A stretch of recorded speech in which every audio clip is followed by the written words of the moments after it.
غریب لوگ دو وقت روٹی کو ترس رہے ہیں۔ آج آٹا، چینی، گھی اتنا مہنگا ہو چکا ہے کہ لوگ اب روٹی چھوڑنے پہ بھی مجبور ہو رہے ہیں۔ اس وقت مہنگا تیل اور کھاد نہ ملنے کی بنا پہ پوری چاول کی فصل کاشت نہیں ہو سکی۔ یہی کیفیت نہیں تو آگے گندم کی فصل کی پوری کاشت نہیں ہو سکے گی۔ اگر چاول اور گندم کم ہوئی تو پاکستان میں فوڈ سیکورٹی کا کرائسس پیدا ہو سکتا ہے۔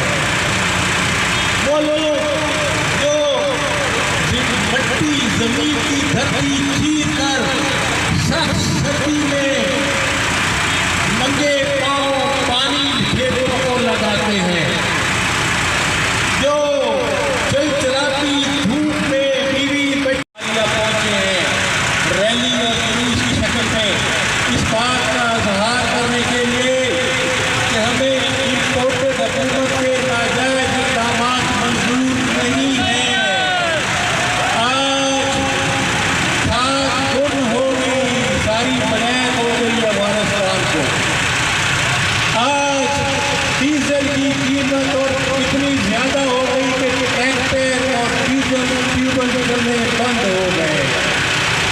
آج پیٹرول اتنا مہنگا ہو گیا کہ دیہاتی اور شہری لوگ موٹر سائیکل پر کہیں سودا سلف لے جانے اور لانے کے لیے ملتا۔ آج بجلی کے بل اتنے زیادہ ہو گئے ہیں کی داغ لگاتے ہیں۔